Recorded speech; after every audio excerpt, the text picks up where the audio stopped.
What up, everybody? What up, everybody? Let me get to the spot. Hey, this is day 20 of the 100-day challenge, and the hashtag for today is write it down. And I'll explain that a little bit later on. All right, let's get going. All right, day 20, this is a milestone. This is a mile marker. Some of you that have been at all the way from the beginning to where we are right now, congratulations for following along with me.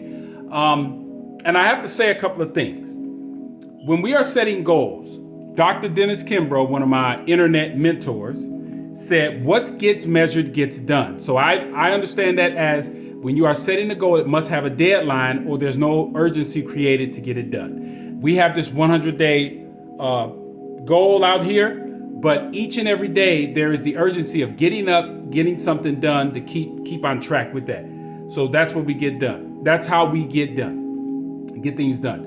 All right. Also, take into consideration or think about this. When you're driving down the road on the freeway, you see these little mile markers. It'll say whatever mile marker, whatever as you're going. And so I use those. I use the 20-day mark or the 1 day, 2 day, 3 day. Every day is a mile marker getting closer.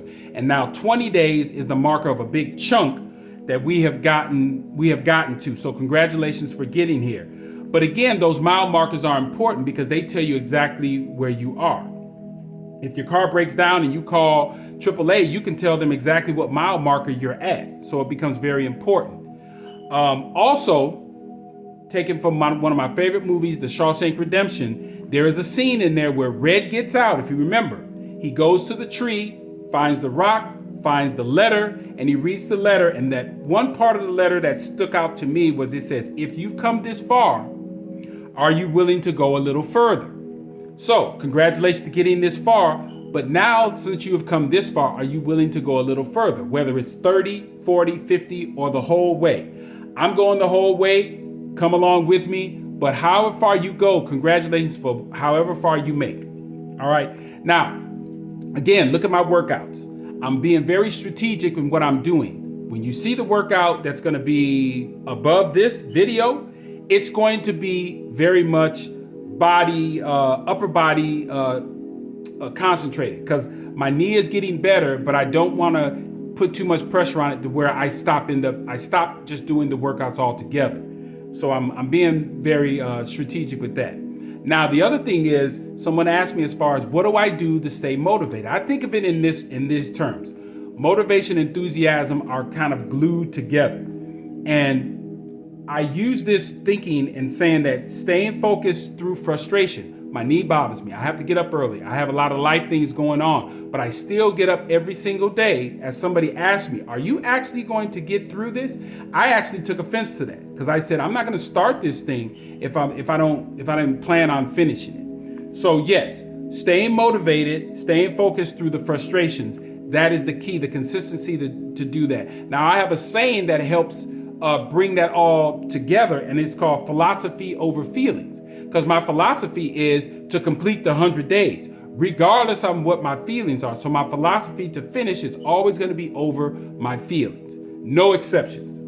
All right. And the understanding is this person was well-meaning in what they said. And this is also not just them, but this is my family. When I started on this journey, I threw that challenge out to all my family members. Nobody responded to it. Now, I'm not mad at them, but I just went, okay, so they're not going to respond. So that in a way can be very discouraging. And some people are just blatantly discouraging, just saying, you're never going to finish this thing, or why are you trying to do this? And you're always trying to. And I just said, well, this is the journey that I'm on. So well-meaning people like, ooh, man, don't hurt yourself.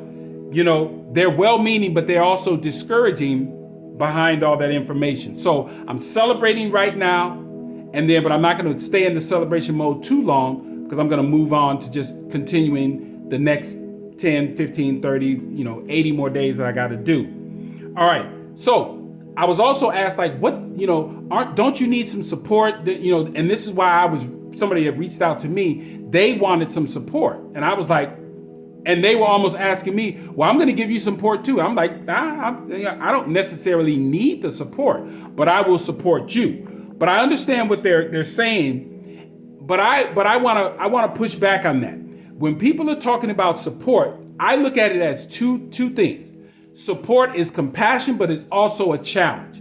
Many of us want people to support us, but they want us to just wallow in their self-pity and then just talk about being compassionate. But at some point in time, they are going to have to challenge themselves, and they better be ready for me to challenge them, because that's how you get through stuff. You just can't be totally 100% compassionate, or you just can't be 100% challenging somebody. Most people will burn out. Athletes like myself that have operated at a high level, the challenge, you could just keep coming with the challenges. But the average person also needs a little bit of compassion. So I'm going to give you that. But also remember, I'm also going to give you a challenge. Like, hey, let's go. Let's keep this thing going. All right. And as I said with my kids, complaints only state the obvious. And that's where the compassion comes in. You're complaining about what's going on. But now the challenge has to come in that after you've stated your complaints, you better get yourself going as far as putting forth the effort and thinking of a plan of action to get out of that space. All right. So also this was brought to my attention just recently. I was watching some videos of guys that were in prison and their prison workouts. I was amazed at what they did to keep their bodies shredded. But what I also learned from watching that is too much emphasis was made on the body. This is what helped me get out, is I focus on building my mind as well as my body. So I review back to prison to understand what I did to keep my body in line, but I also made sure that I keep my body in mind, but I also made sure I built on building my mind. So with that said, I'm going to leave you all with this. Plan your greatness. You know why? Because no one else will. I will see you all tomorrow.